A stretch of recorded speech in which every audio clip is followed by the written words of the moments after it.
ओम नमः श्री महावीराय नमः। श्री द्वादशांग सुत देव्यै नमः। आचार्य श्री आदि सागर महावीर कीर्ति सन्मति सागर गुरुभ्यो नमो नमः।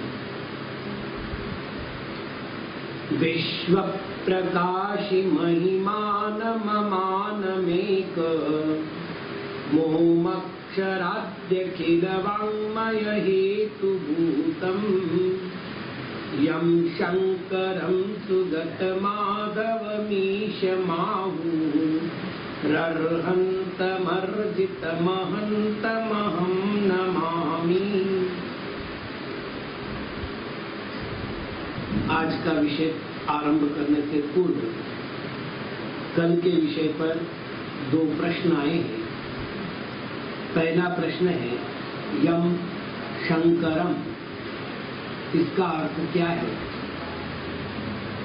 आपके पास जो अन्वयार्थ पहुंचा है उसमें स्पष्ट रूप से लिखा है यम सर्वनाम शब्द है, इसका अर्थ है जो, और शंकरम ये नाम शब्द है जिसका अर्थ है शंकर।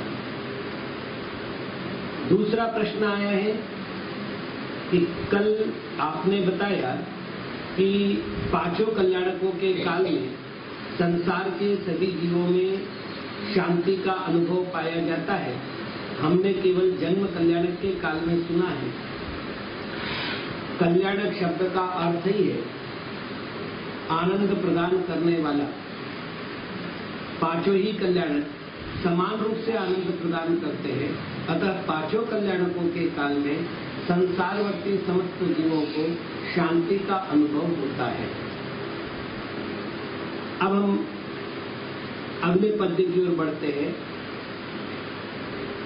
भ्रात प्रभात समय त्वरितस्किमर्थ मर्थाय चित्त च सुखाय ततस्तसार्थ यद्देवमाशु कुरु पुण्यमथोऽर्थ सिद्धि पुण्यर्विना नहि भवन्ति समीहितार्थाः। भ्रात, हे भाई, प्रभात समय सूर्योदय के समय में त्वरित शीघ्रता किमर्थम, क्यों कर रहे हो, क्या प्रयोजन है?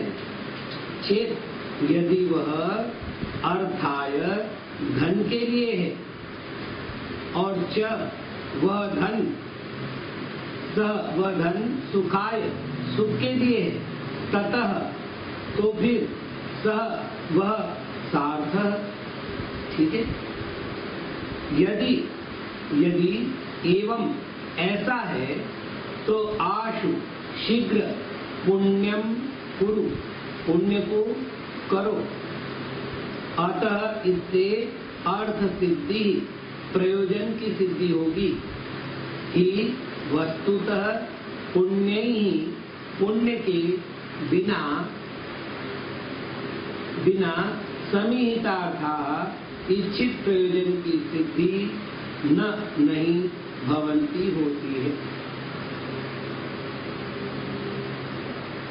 ये तो सभी जानते हैं कि संसारवर्ती जीव जे त्रिभुवन में जीव अनंत सुख चाहे दुख ते भयवन। संसारवर्ती जितने जीव हैं वे सुख को चाहते हैं और दुख से भयभीत होते हैं। तो सुख की अभिलाषा सभी के पास है। अपनी अपनी बुद्धि के अनुसार, अपने अपने संस्कारों के अनुसार सभी जीव सुख को प्राप्त करने का प्रयत्न करते हैं। प्रश्न है कि समग्र संसार सुख की प्राप्ति करने का प्रयत्न करता है, ऐसा क्या कारण है कि सुख की प्राप्ति नहीं होती? तो एक भ्रांत धारणा है कि जिस व्यक्ति के पास धन है उसी व्यक्ति को सुख मिलता है। और उस सुख को प्राप्त करने के लिए अर्थ पुरुषार्थ किया जाता है, क्योंकि अर्थ से सुख, तो अर्थ के लिए अर्थ पुरुषार्थ आवश्यक। अब जब अर्थ पुरुषार्थ आवश्यक है, अर्थ लक्ष्य हो गया, तो फिर अर्थ को प्राप्त करने के लिए मनुष्य प्रत्येक प्रकार का कार्य कर रहा है, अर्थात उचित भी और अनुचित भी, और इस कारण से वह अर्थ अनर्थ कर रहा है। आचार्य महाराज के सामने एक प्रश्न आ रहा है कि हमें अर्थ प्राप्त करना हो तो क्या करें? तो आचार्य महाराज कहते हैं, पहले तो ये निश्चित करो कि आप सुबह जो शीघ्रता कर रहे हो वो क्यों कर रहे हो? बोले अर्थ के लिए। अर्थ क्यों चाहिए? तो सुख के लिए। तो भैया यदि ऐसा है, यदि आप जो कह रहे हैं वो प्रामाणिक है, तो फिर आप पुण्य करो। क्यों? कारण दे दिया, पुण्य बिना नहीं भवन्ति समीहितार्था। जिसके पास पुण्य नहीं है उसके पास इच्छित वस्तु की प्राप्ति नहीं होती। यदि केवल पुरुषार्थ मात्र से अर्थ की प्राप्ति हो जाती तो निरंतर पुरुषार्थ करने वाला जीव कभी दुखी नहीं होता। जिन लोगों ने पूरे प्रयत्न किए वे कभी असफल नहीं हुए होते। पुरुषार्थ करने वाले को हम असमर्थ होते हुए देख रहे हैं। तो जैसे पत्थरों पर बोए हुए बीज फलीभूत नहीं होते, बीज बोने का पुरुषार्थ व्यर्थ हो जाता है, उसी प्रकार पुण्यहीन जीवन में बोए गए पुरुषार्थ के फल अर्थ की सिद्धि नहीं कराते। इसलिए भैया, यदि तुम्हें अर्थ की प्राप्ति करनी हो, यदि तुम्हें धन की प्राप्ति करनी हो, तो तुम पुण्य करो।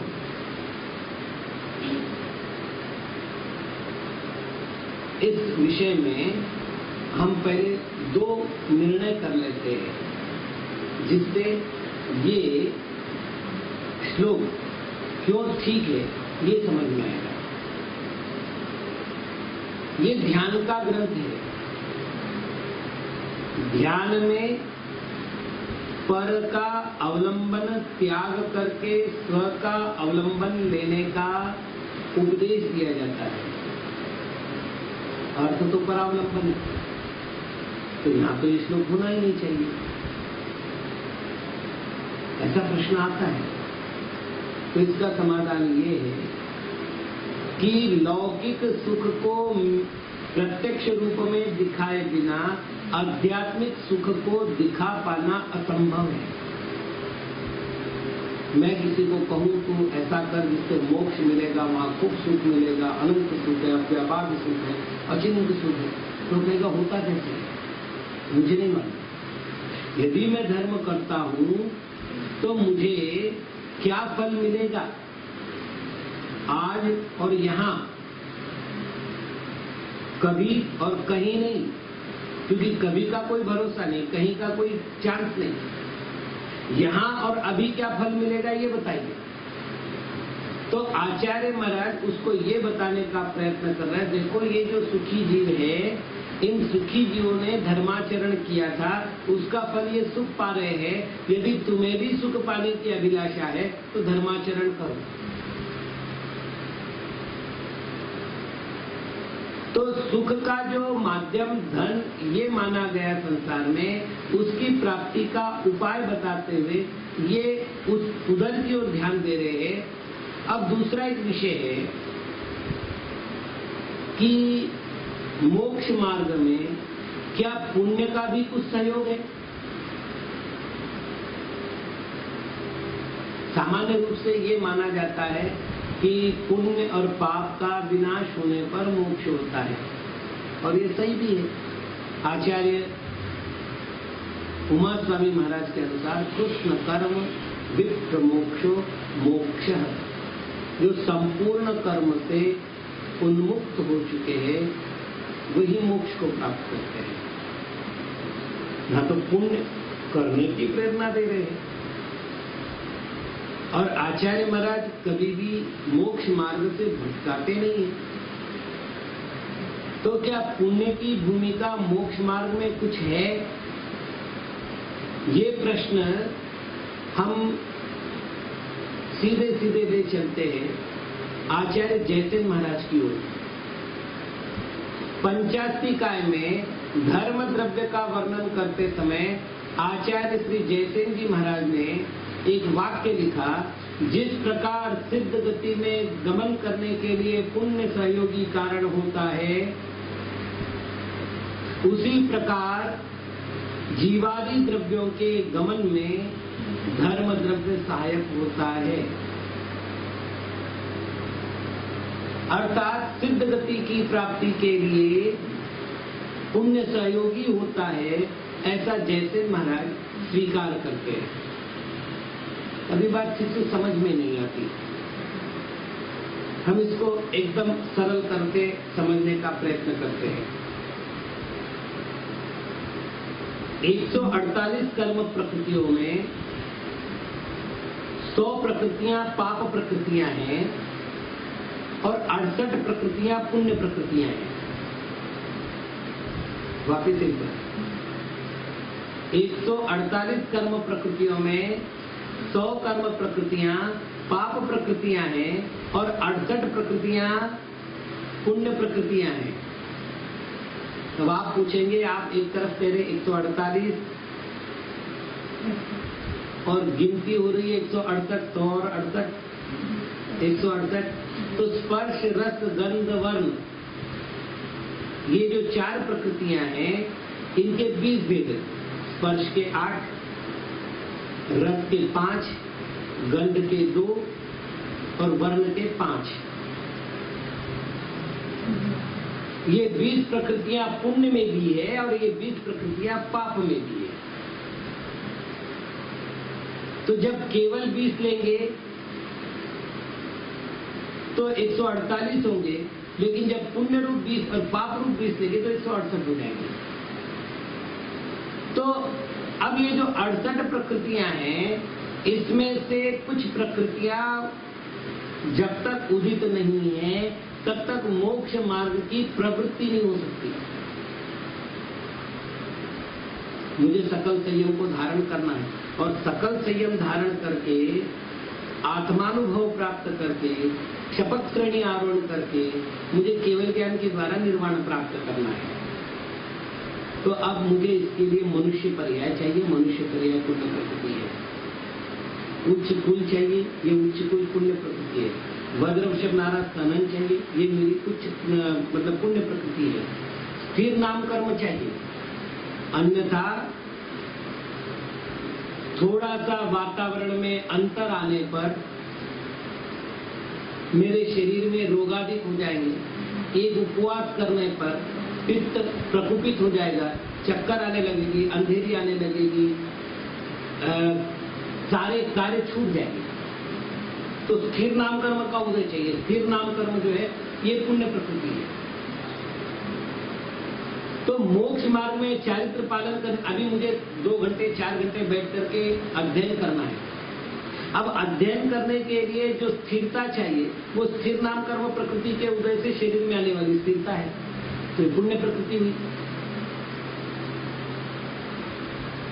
तो पुण्य मोक्ष मार्ग में सहयोगी बन सकता है। वापिस एक बार, केवल स्थिर नाम कर्म के उदय से मोक्ष स्वीकार नहीं कर रहा हूं, केवल मनुष्य पर्याय होने मात्र से मोक्ष स्वीकार नहीं कर रहा हूं, लेकिन इनके अभाव में मोक्ष मार्ग नहीं हो सकता। कोई पशु मुनि बन करके केवल ज्ञान प्राप्त करके मोक्ष नहीं जा सकता। नारकी चाहे, देव चाहे तो अनुव्रत भी नहीं ग्रहण कर सकते, चाह करके भी, प्रयत्न करके भी, क्योंकि चौथे गुणस्थान से आगे जा ही नहीं सकते। तो मनुष्य पर्याय चाहिए यदि सकल संयम धारण करना है। मोक्ष मिलना है रत्नत्रय से, लेकिन रत्नत्रय की साधन सामग्री किससे मिलनी है?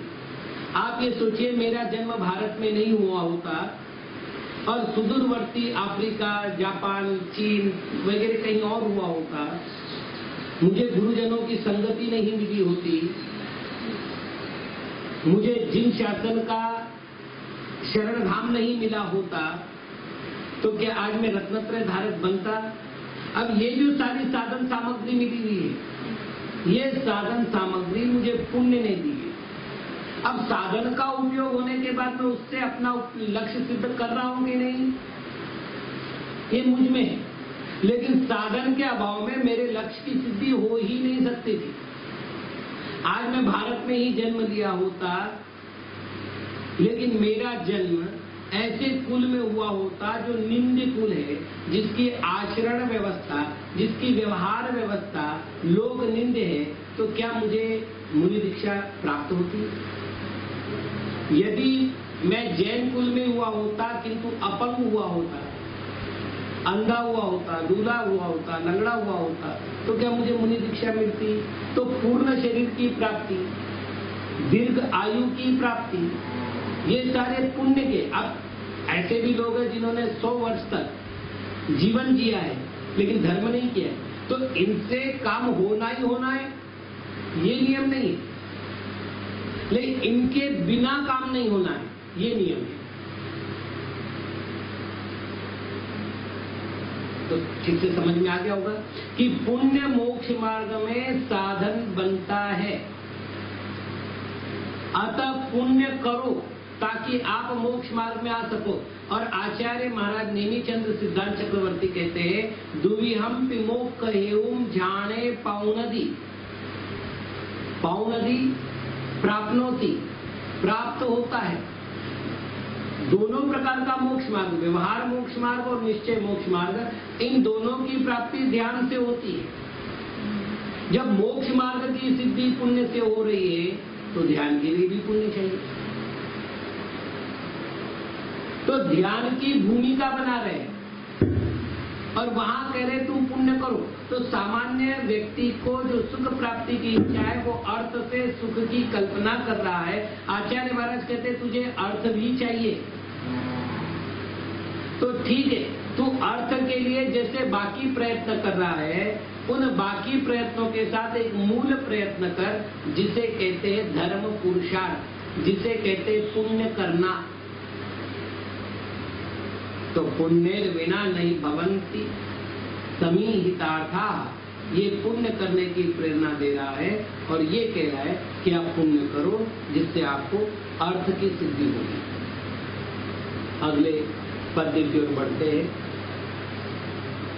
धर्मादयो हि हित हेतुतया प्रसिद्धा, धर्मा धनम धनत ईहित वस्तु सिद्धि, बुद्वेति मुक्त हितकारी विदेहि पुण्यम, पुण्यर्विना नहीं भवन्ति समीहितार्था। ही वस्तुतः धर्म आदय, धर्म आदि हित हेतुतया, हित के कारण इस प्रकार प्रसिद्धा, प्रसिद्ध है। धर्मात्, धर्म से धनम, धन मिलता है, धनतः, धन से ईहित वस्तु सिद्धि, इष्ट वस्तु की सिद्धि होती है। इति ऐसा बुद्ध्वा जानकर, मुग्ध, हे मूढ़, तुम हितकारी, हित करने वाले, पुण्यम, पुण्य को विधेहि करो। क्यों करो? कि पुण्य बिना समीहितार्था न भवन्ति। पिछले पद्य का अंतिम चरण भी यही था, इस पद्य का अंतिम चरण भी यही है कि पुण्य के बिना इच्छित कार्य की सिद्धि नहीं होती। वापिस आचार्य महाराज कह रहे हैं, धर्मा धनम। पिछले पद्य में कहा था तुम्हें यदि धन चाहिए तो धर्म करो। क्यों करो?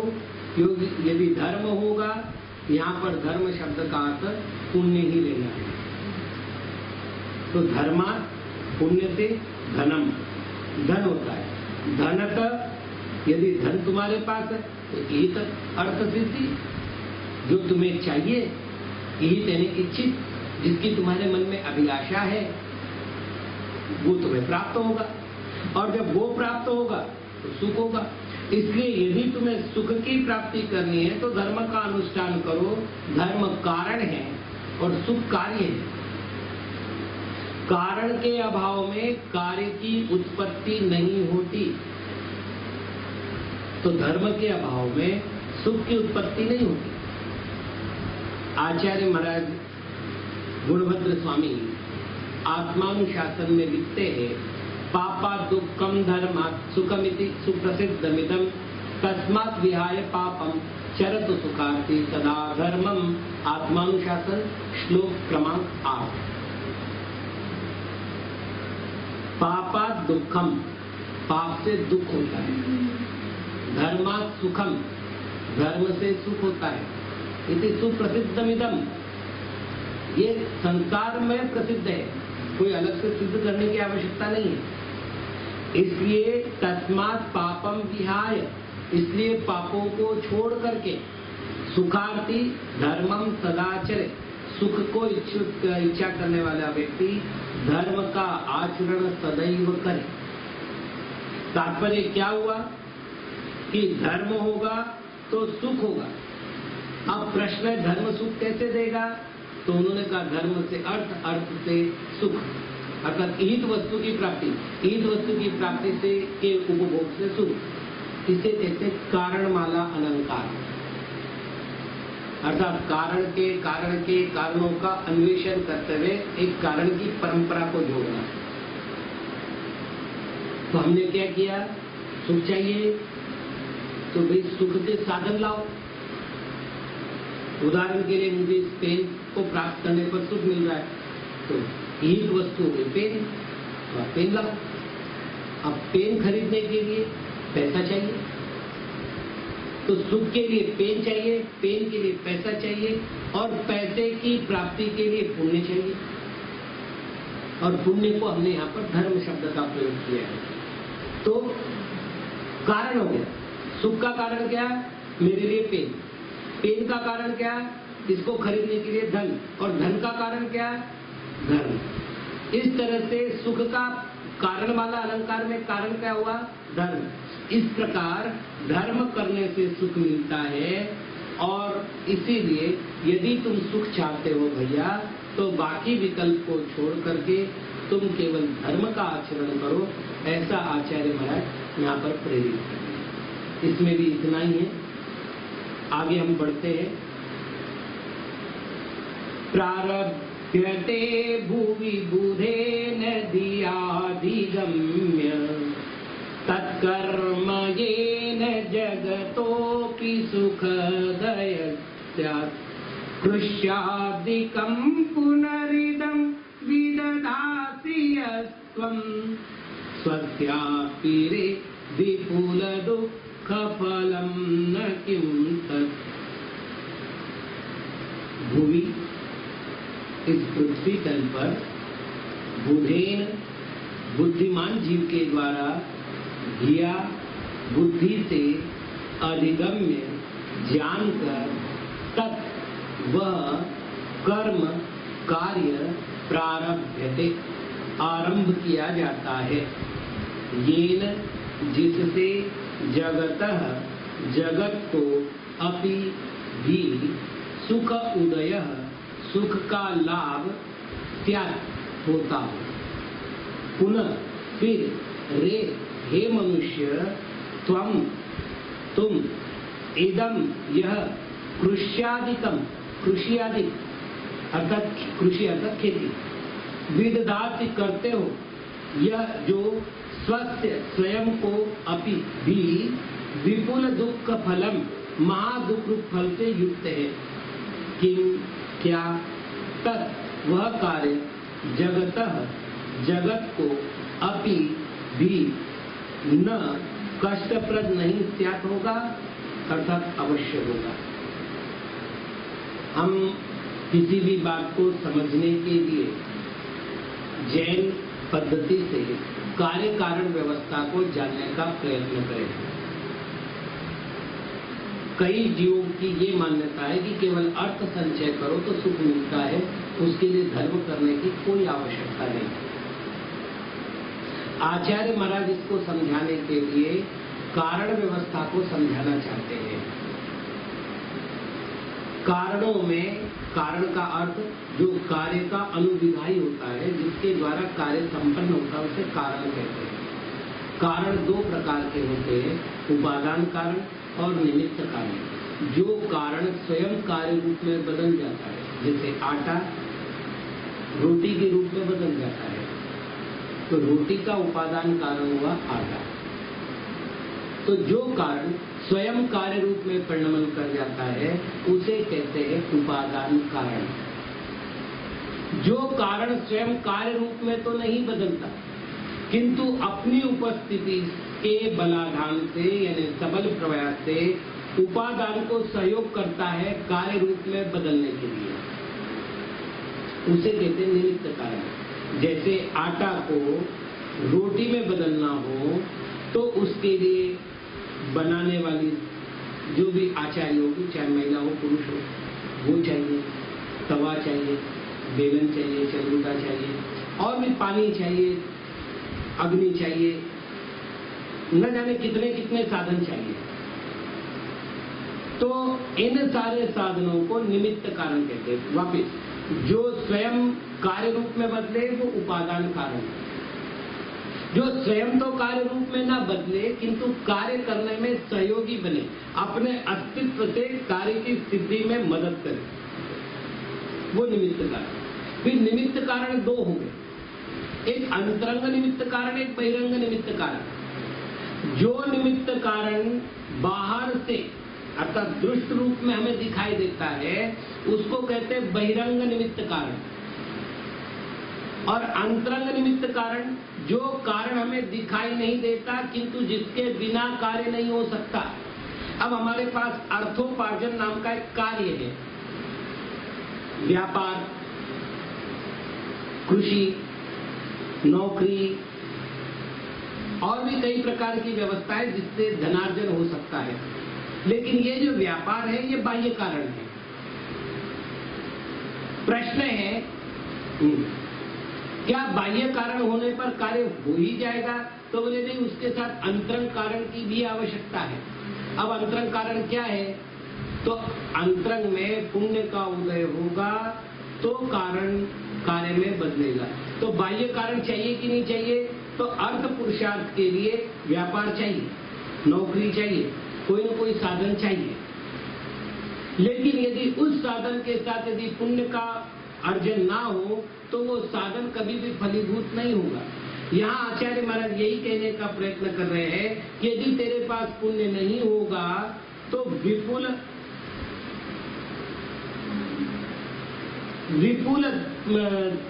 दुख फलन हो जाएगा, अर्थात वो दुख ही देगा, वो तुम्हें सुख नहीं दे सकता।